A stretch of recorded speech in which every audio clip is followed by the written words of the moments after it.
My sister tried to embarrass me in front of everyone, but she forgot one crucial detail. Do you remember Rodney? Your childhood friend who cried all the time? My sister Elaine asked in a sweet voice that always meant trouble. I just feel so terrible that he never gets invited to anything, she continued. Since you're single, why don't you bring him as your date? That way at least you won't be alone at my wedding. I almost laughed. She felt bad for him? After nearly drowning him in the pool as a kid and laughing when he cried to his mom? I doubted it, but I still agreed to her request. Rodney was always a nice kid, even if he hid behind me when he got picked on and cried all the time. But I didn't realize my sister Elaine had something else in mind until she forgot to hang up the call properly. I heard her go back to giggling to a friend on her laptop. My sister's actually bringing Rodney. Can you believe it? I told her to bring him out of kindness, and she actually bought it. Wait until everyone sees her walking in with that crying loser. They'll see just how desperate and pathetic her dating life is compared to mine. My eyes widened. I fell right into her trap. And if I backed out now, I was sure she'd turn it around and make me look petty and jealous. So I tracked down Rodney through old school contacts and immediately told him everything, thinking I could at least save one of us from embarrassment. When I called, he sounded genuinely surprised but still agreed to come. I appreciate you looking out for me, but I won't let you go through this alone. Besides, I haven't been to a wedding in years, he said. This could be fun. On the day of the wedding, I was prepared for disaster. I'd even practiced clapbacks for when people laughed at Rodney. Then the doorbell rang. I opened it expecting to see the same scrawny kid with thick glasses and chronic allergies. Instead, I was standing face to face with a 6'2" Henry Cavill-looking guy in a perfectly tailored suit. Hi, I'm looking for Rodney, I said nervously, shifting around. Yep, that's me. Ready to go? The handsome guy responded. My brain couldn't process what I was seeing. This was not Rodney. Sure, everyone had a little bit of a glow-up since high school, but nothing like this. Shut up, you're not crybaby Rodney. He grinned. Well, I'm not a crybaby anymore, but if it helps, the suit does make me look a little different. But it wasn't the suit. Even when we walked in the wedding hall, every head turned. Some jaws dropped so low, it nearly hit the carpet. My sister's fake sweet greeting died on her lips. Rodney? Her eyes bulged out. Hey, Elaine, it's been years. Thanks for inviting me to your wedding. No one could focus on the ceremony. Not with tall and handsome sitting near the aisle, completely stealing the show. My sister looked furious. She tried to recover her plan during the reception, loudly telling her bridesmaids how Rodney used to cry during PE class. But Rodney was ready. He looked at me with a soft expression and said warmly, "That's why I was lucky to have this girl help me through my panic attacks." She was like an angel. My sister had no choice but to smile and agree with the compliment while her bridesmaids cooed about how sweet I was. She tried again later during the wedding toasts, bringing up how Rodney used to get stuffed in lockers, but he just laughed. And now I barely fit in one, he said, gesturing to the muscles. All the girls nearby swooned. Then she pulled out her final trump card. She mentioned his weird anime drawings and how he probably still watches it like a nerd. But her new husband's face lit up. Hey, I'm a huge anime nerd too. He grinned. Elaine's face scrunched up. What the? You never told me you watched cartoons. Rodney and I giggled on the side watching them break out into their first fight as newlyweds. Things only got worse when my mother pulled Elaine aside and gushed about Rodney, asking, "Why didn't you tell me your sister was dating someone so successful?" And during the first dance, nobody paid attention to the bride and groom. Everyone's eyes were on Rodney as he danced with me. Elaine finally snapped and cornered me in the bathroom. All right, Spill. Where did you find this actor? This isn't the real Rodney. But when I tried to explain that it really was crybaby Rodney, she refused to listen and just dragged me back to the reception. She asked the DJ to stop and place the spotlight on us. Everyone's curious. What's your little love story? She expected me to admit this was all just a setup, a ruse. But Rodney stepped in and took the microphone. She called me out of the blue. I was honestly shocked, because I'd been wanting to date her since we were kids. I just never had the courage. But this wedding finally gave me the chance, he said, looking straight at me. I felt my heart race as the entire room erupted in awes. Elaine couldn't do anything but laugh in disbelief that her evil plan turned her into the greatest matchmaker. But the real shock came the next morning. Elaine sent me a photo, a yearbook picture of Rodney from his high school. The person in the photo was completely different from the man who'd been my date. Completely different face, different height. Interesting date choice, she texted. Wonder what happened to the actual Rodney.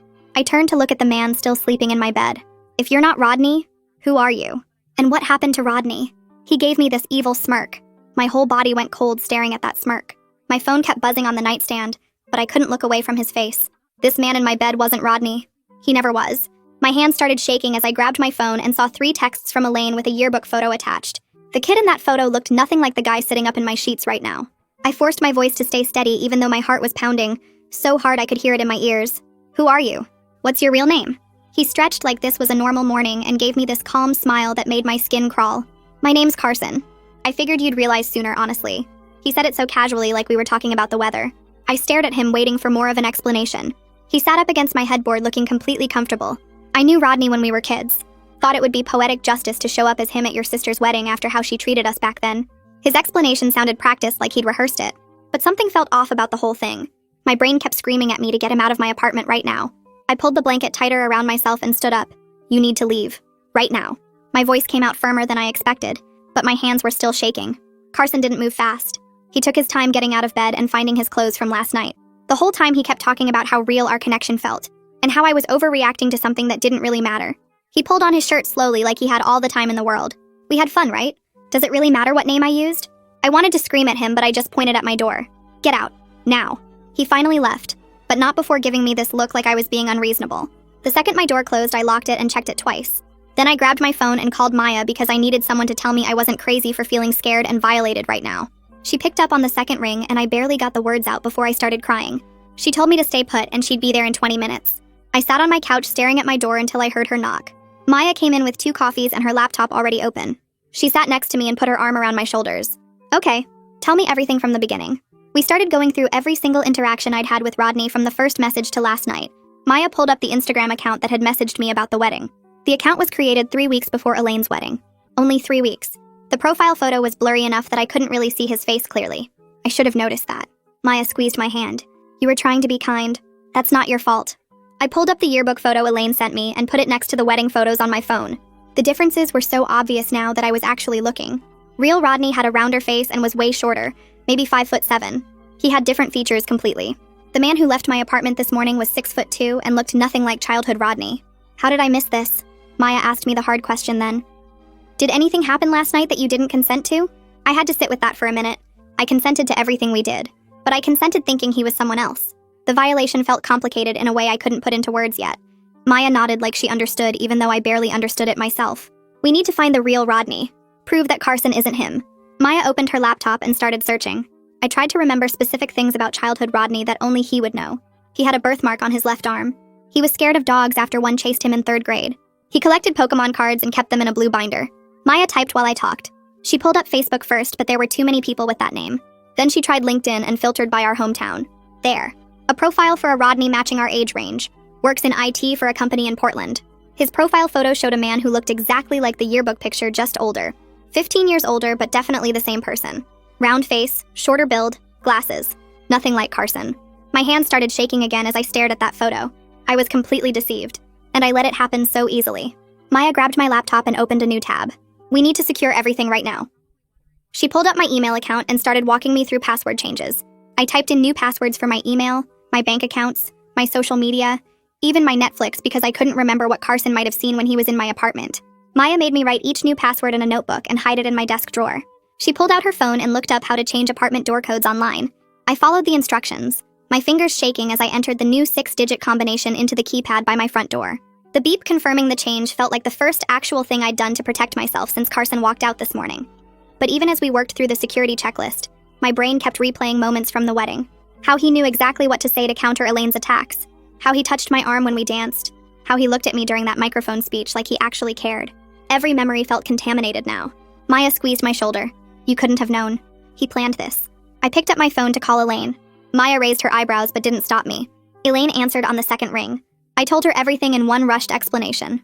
Carson wasn't Rodney. He lied about his entire identity. He manipulated both of us. The silence on the other end lasted maybe 5 seconds before Elaine's voice came back sharp and defensive.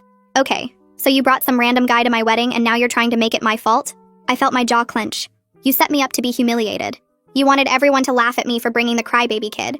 That's what created the opening for Carson to step in and pretend to be him. Elaine scoffed. I didn't tell him to lie about who he was. That's on you for not recognizing your own childhood friend. Maybe if you'd actually kept in touch with people instead of being so isolated, you would have known what Rodney really looked like. Her words hit exactly where she intended. You literally sent me the yearbook photo proving he's not Rodney. You know I was deceived. And you're still trying to make this about my judgment instead of taking any responsibility for setting up a cruel trap at your own wedding. Elaine's voice got louder. I was just having fun. Everyone plays little jokes at weddings. You're the one who slept with a complete stranger and now you want to blame me because you feel stupid. I hung up. My hands were shaking so hard I almost dropped the phone. Maya took it from me and set it on the coffee table. She's not going to help. I know, but I needed to hear her say it out loud. Maya nodded and pulled her laptop closer. She started typing something while I sat there feeling the anger burn hotter than the fear for a minute. Carson had to know about Elaine's plan somehow. He knew exactly what she was trying to do, which means he was either watching our family dynamics online, or he had some previous connection to us that let him know about the wedding trap. The thought made my skin crawl. This wasn't some random opportunity he stumbled into. He planned this. He researched us. He knew Elaine wanted to humiliate me, and he used that knowledge to slide into Rodney's identity at the perfect moment. Maya looked up from her screen. This is way more calculated than just some guy pretending to be someone else for fun. This is someone with a grudge or an obsession who saw his chance and took it. I spent the rest of the day checking my door lock every 20 minutes. Every notification on my phone made me jump. Every footstep in the hallway outside my apartment made me freeze and listen until it passed. Maya stayed through the afternoon even though I knew she had work stuff to do. We ordered Chinese food because I couldn't imagine going to a restaurant where Carson might show up. The delivery guy knocked and I made Maya answer the door while I watched from the kitchen. I felt ridiculous and violated and angry all at the same time. We ate on my couch with the TV on, but I couldn't focus on anything playing. Maya kept up a steady stream of conversation about normal things. Her job, her annoying coworker, some show she was watching. I was grateful she wasn't making me talk about Carson every second, even though he was all I could think about. When Maya finally left around 8, I locked the door behind her and checked it 3 times. I tried to watch TV but gave up after 30 minutes of staring at the screen without processing anything. I got ready for bed early, thinking maybe I could sleep off the worst of the anxiety. I laid in bed staring at the ceiling. Every small sound in my apartment building felt threatening. The neighbor's door closing, someone walking up the stairs, the building settling, the heater clicking on. My mind kept spinning through worst-case scenarios. What if Carson kept a key to my apartment somehow? What if he copied information from my laptop while I was asleep? What if he took photos of me that I don't know about? What if he shows up at my work? I checked my phone. 11:30. I tried closing my eyes, but my brain wouldn't shut off. At 1:15, I got up and checked the door lock again. At 2:30, I checked all my windows. At 3 in the morning, I finally gave up and texted Maya. I know you're probably asleep, but I can't stop thinking about what he might do next. She texted back within 2 minutes. I'm awake. Do you want me to come back over? I told her no, but thank you, and that just knowing she was awake helped. We texted back and forth for another hour about nothing important until I finally felt calm enough to try sleeping again. I dozed off around 4:30 and woke up at 7 feeling worse than if I hadn't slept at all. But lying in bed feeling anxious wasn't helping anything. I got up and made coffee. I needed to approach this like a problem I could solve instead of just a thing that happened to me. I opened my laptop and created a new document. I titled it Carson Timeline and started writing down everything I knew. When he first messaged me, what the account name was, every conversation we had leading up to the wedding, everything he said at the wedding itself, every interaction after. I went through my phone and took screenshots of all our text messages. I wrote down everything he'd told me about his supposed life, his job that he was vague about, his apartment that he never invited me to, the gym he claimed to go to but never specified which one. Every detail I'd dismissed as normal now looked like a red flag I should have caught. Maya came back over mid-morning with more coffee and bagels. She sat next to me and looked at my timeline document. This is good. This is really good. We need to find out where he actually lives and works. She opened my phone settings and started going through location history. I watched her scroll through weeks of data. Look at this. Every time you two met up, it was either here at your place or at public spots like coffee shops or restaurants. He never once invited you to his apartment. I pulled the laptop closer and added that to my notes. I tried to remember specific conversations from the wedding and after. Every time I'd asked Carson detailed questions about his life, he'd deflected. When I mentioned maybe visiting his place sometime, he'd changed the subject to how much he loved being at my apartment because it felt cozy. When I asked about meeting his friends, he'd said something about them all being busy with work. Every deflection had seemed smooth and natural at the time. Now they looked like obvious evasion tactics. Maya pulled up our text message history, and we read through everything chronologically. He always messaged first. He texted at weird hours like 2 in the morning or 6 in the morning like he was checking when I was online. The pattern felt creepy now in a way I'd dismissed as him being really interested when I thought he was Rodney reconnecting with an old friend. Maya pointed at the screen. He was monitoring your activity, seeing when you were awake and active so he could time his messages to seem natural. I added all of it to my timeline. Then I opened LinkedIn and searched for the real Rodney. His profile came up again with that photo that looked exactly like the yearbook picture, just older. I clicked the message button and started typing. Hi, Rodney. This is going to sound strange, but someone impersonated you at my sister's wedding last month.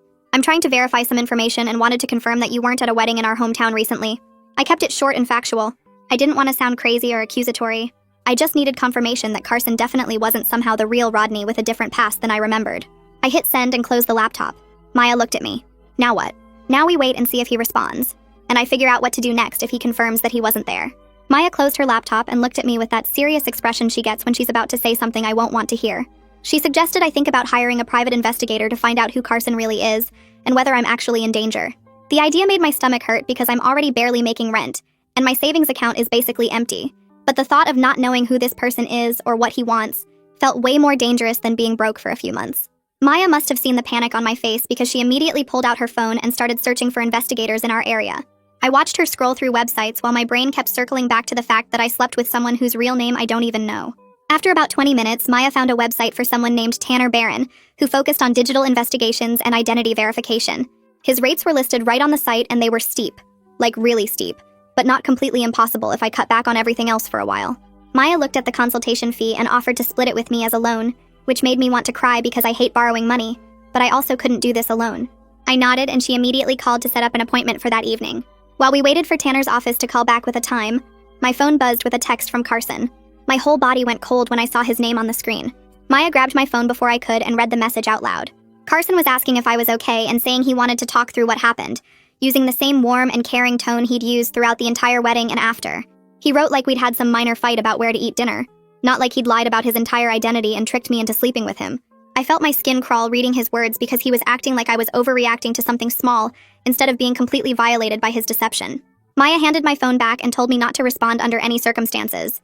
She pointed out that Carson was testing me to see if I'd engage with him, probably trying to figure out whether I was angry enough to actually take action, or if he could smooth everything over with his charm like he probably had with other people before. Her outside perspective helped me see the manipulation tactics that I definitely would have fallen for if I was processing this alone, because part of me wanted to believe his warm tone meant he wasn't actually dangerous. Tanner's office called back and gave us an appointment time for 7 that evening. I spent the rest of the afternoon organizing all my documentation into a clear timeline with screenshots and notes about every inconsistency I could remember. Maya helped me print everything out and put it in a folder so I'd look prepared and serious instead of like some dramatic person making up stories. At 6:30, we drove to Tanner's office in a building downtown that looked professional and legitimate, which made me feel slightly better about spending money I didn't have. Tanner met us in the lobby and brought us back to his office, which had filing cabinets and computer equipment and framed certificates on the walls. He was probably in his 40s with gray hair and glasses, and he treated the whole situation like a serious case instead of making me feel stupid for being deceived. That alone was worth something after Elaine's reaction that morning. I showed him my timeline and all the information I had about Carson, including the wedding photos and the phone number he'd used to contact me. Tanner looked through everything carefully and asked specific questions about Carson's behavior and what he'd said about his life.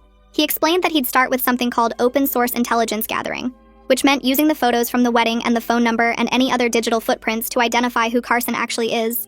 He warned me this might take a week or maybe 2, and that I absolutely should not engage with Carson at all during the investigation, because it could tip him off that I was looking into his background.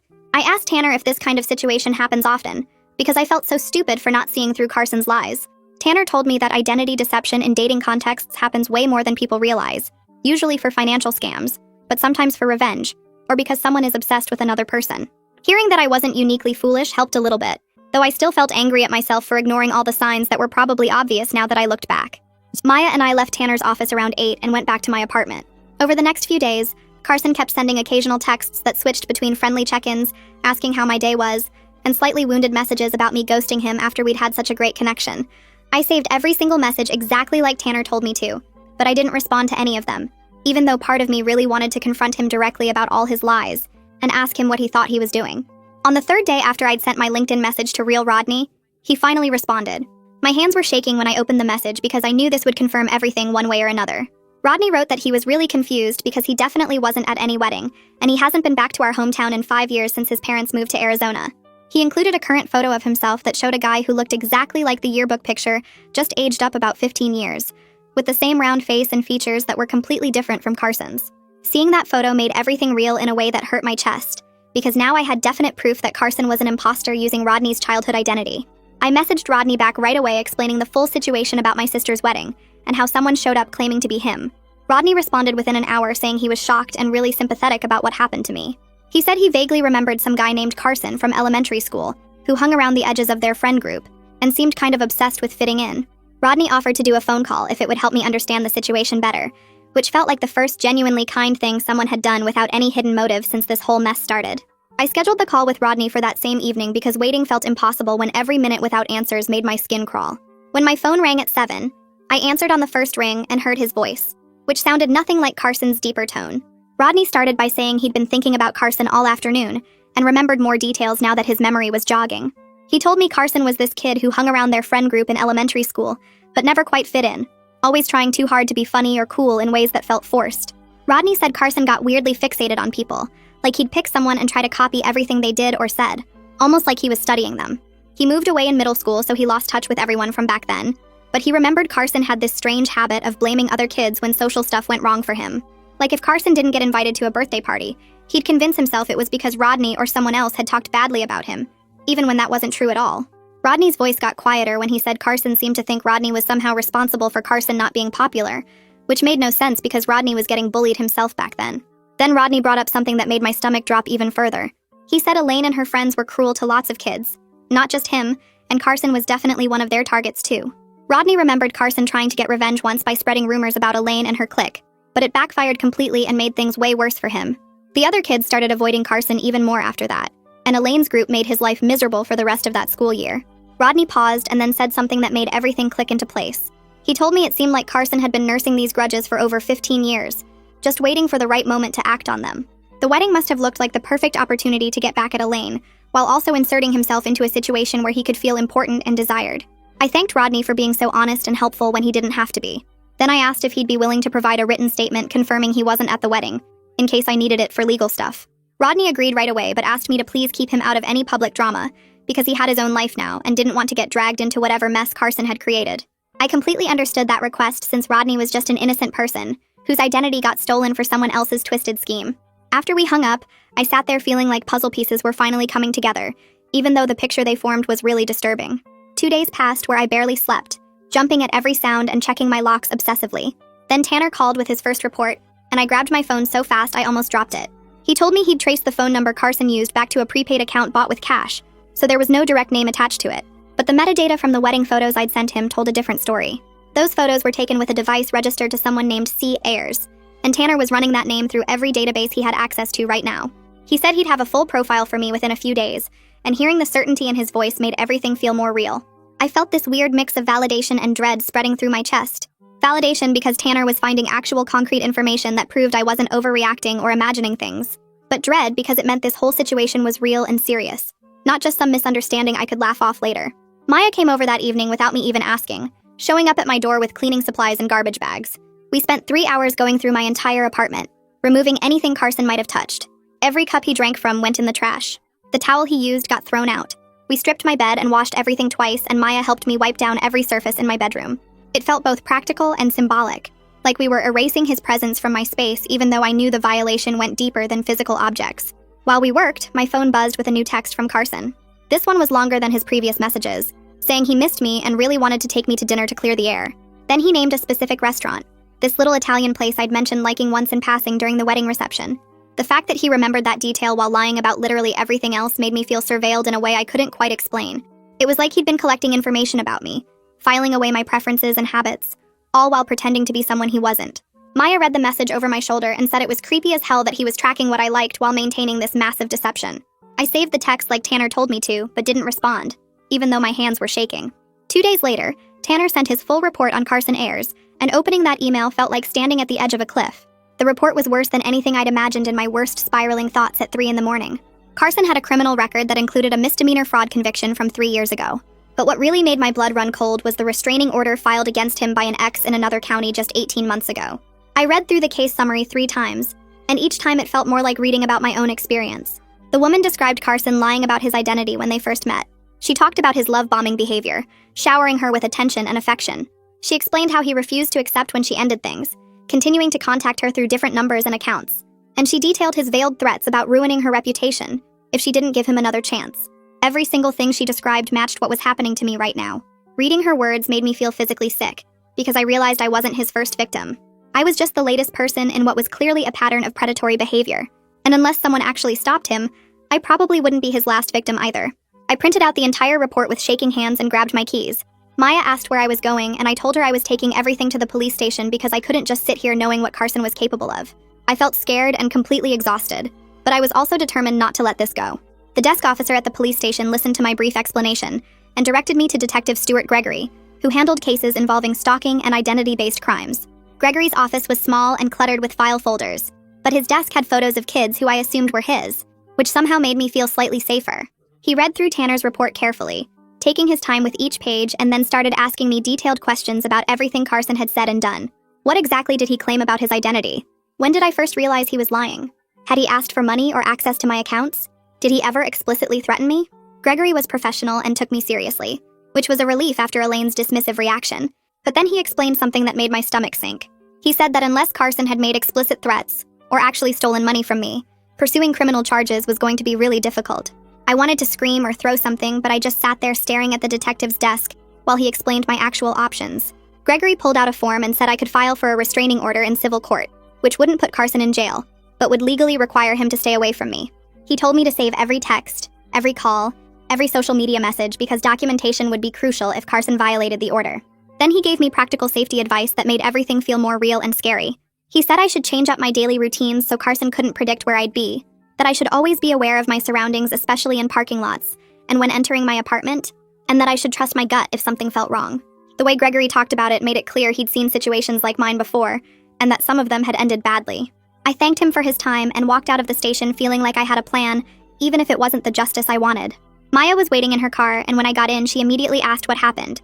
I explained about the restraining order option, and she said we should go file the paperwork right away before I lost my nerve. That afternoon, we drove to the courthouse and filled out the temporary restraining order application at a window where a tired-looking clerk processed domestic cases. I attached printed copies of everything from Tanner's investigation, screenshots of Carson's messages, the yearbook photo Elaine sent, and a written statement from real Rodney confirming he wasn't at the wedding. The clerk looked through the stack of papers and told me there would be a hearing in about 2 weeks where a judge would decide whether to grant a longer order. She explained that the temporary order would be in effect until then, but that Carson would be formally notified, which might make him angry.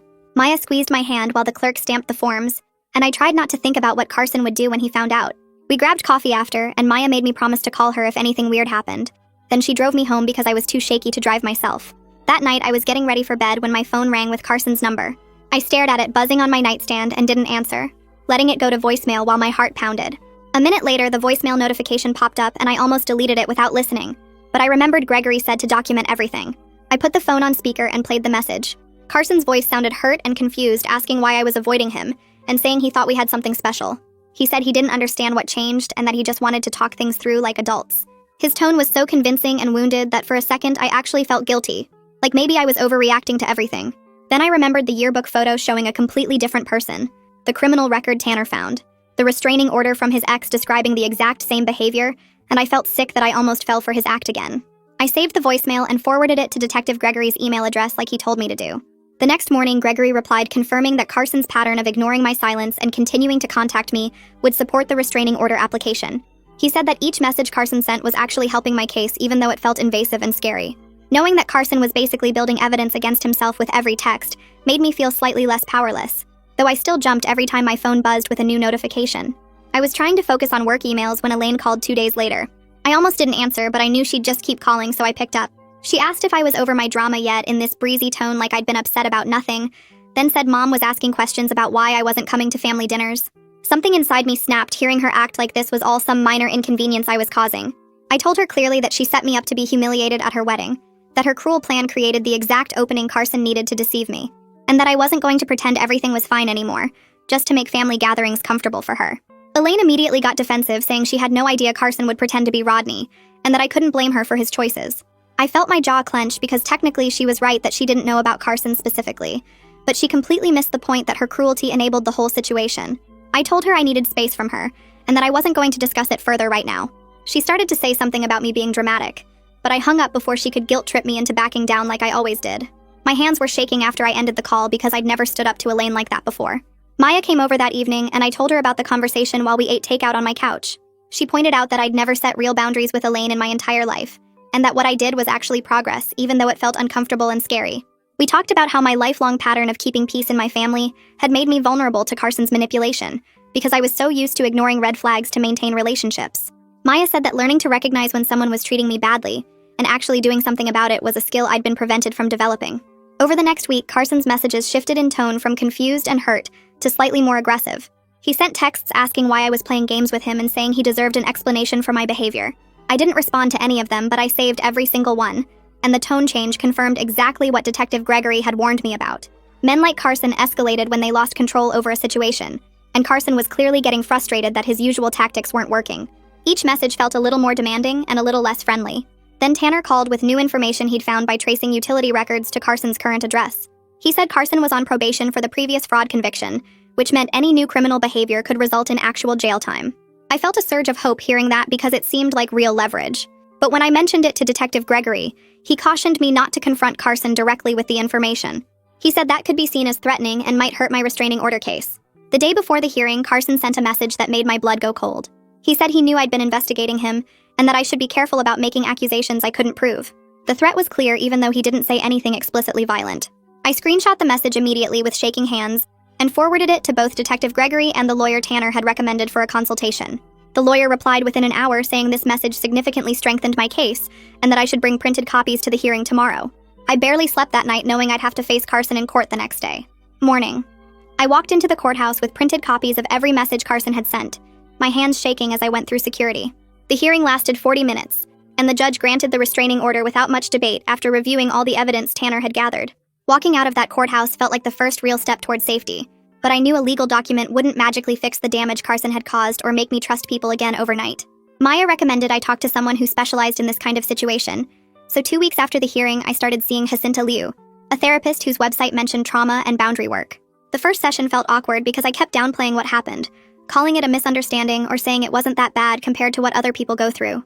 Jacinta stopped me halfway through and asked why I was minimizing something that clearly violated my safety and trust. I didn't have a good answer. Over the next several sessions, she helped me see the pattern between how Elaine had treated me my whole life and why I didn't recognize Carson's red flags. I'd spent so many years making excuses for Elaine's cruelty to keep family peace that my instinct was to ignore warning signs and prioritize other people's comfort over my own safety. Jacinta said this wasn't a character flaw. It was a learned behavior from growing up in a family where speaking up about mistreatment got me labeled as sensitive or dramatic. In our third session, I told Jacinta about specific times Elaine had humiliated me growing up, and how I'd always brushed it off as sibling rivalry or her just being competitive. She asked what I would think if a friend described their sister treating them that way, and I realized immediately that I'd tell them it was cruel and unacceptable. Somehow I'd never applied that same standard to my own experiences. Jacinta gave me practical tools for recognizing manipulation tactics, like noticing when someone makes you feel responsible for their emotions, or when they rewrite history to make you doubt your memory. She also taught me how to set boundaries without feeling guilty, which felt like learning a language I should have known my whole life. The work was uncomfortable because it meant acknowledging how much I'd tolerated and how that made me vulnerable to someone like Carson. The financial cost of everything hit hard around week 5. Between Tanner's investigator fees, the legal consultation, new locks, and a security camera for my apartment and ongoing therapy sessions, I'd burned through most of my savings. I picked up every extra shift my manager offered and started doing side gigs on weekends just to cover the basics. Maya noticed I looked exhausted and offered to loan me money, but I turned her down even though I appreciated it. I needed to prove to myself that I could handle this independently without depending on someone to rescue me. The stress of working 60-hour weeks while processing trauma made me feel like I was running on empty, but giving up wasn't an option. I meal prepped cheap food on Sundays, canceled my streaming subscriptions, and stopped buying coffee out. Every dollar mattered when I was rebuilding my sense of security from scratch. Around week 7, some people from the wedding started reaching out asking what really happened with Carson. I'd stayed off social media mostly, but apparently Carson had been posting vague things about crazy exes and how some people can't handle genuine connection. A bridesmaid I barely knew sent a long message asking for my side of the story because she'd heard conflicting accounts. I realized Carson was running his own counter-narrative to make me look unstable or vindictive. I wrote back a brief, factual explanation to the people I actually trusted, saying Carson had lied about his identity and that I'd gotten a restraining order after discovering his criminal history. I didn't go into detail about the manipulation or the violation I felt, just stuck to facts that could be verified. With everyone else, I let it go. Some people would believe Carson's version no matter what I said, and trying to control the narrative with acquaintances I'd never see again wasn't worth my energy. It stung knowing people thought I was the problem, but Jacinta reminded me that people who matter would trust me, and people who didn't know me well enough to give me the benefit of doubt weren't worth worrying about. 3 months after the restraining order, Detective Gregory called with news that shifted everything. Carson had violated his probation by contacting one of his previous victims through a fake social media account, and the woman had immediately reported it to police with screenshots. His probation officer filed a violation report, and the judge revoked his probation, resulting in a 4-month jail sentence. Gregory explained this removed the immediate threat to me and created a documented pattern that would follow Carson if he tried anything similar in the future. Knowing Carson was actually facing consequences felt surreal after months of feeling like the system couldn't really protect me. Gregory said the jail time wasn't long, but it sent a clear message that Carson's behavior had real repercussions, and the violation on his record would make any future restraining orders easier to enforce. I thanked Gregory for keeping me updated and for taking the situation seriously from the beginning when I'd felt like I was overreacting to everything. 6 months after the wedding, I took stock of where things stood. My apartment had a new security system with cameras covering the entrance and a smart lock I could monitor from my phone. The restraining order remained active with no violations since Carson's jail time, and I'd learned to stop jumping every time I got a notification. Therapy with Jacinta was teaching me to trust my instincts instead of overriding them to keep other people comfortable, though I still caught myself minimizing things sometimes. My relationship with Elaine stayed distant, with clear boundaries I'd set about not attending family events where she played victim about our estrangement. Mom kept trying to smooth things over, but I'd stopped explaining myself and just repeated that I needed space. I still had moments of anxiety about dating and whether I'd ever trust someone enough to be vulnerable again. Sometimes I'd see a tall guy with dark hair and my heart would race before I realized it wasn't Carson. The situation didn't resolve perfectly with Carson fully punished, or my family magically understanding what I went through. But I'd built real safety measures and I was doing the ongoing work to heal, which felt like the most honest outcome I could ask for. I wasn't ignoring red flags anymore or sacrificing my safety to keep peace, and that shift alone made everything worth it.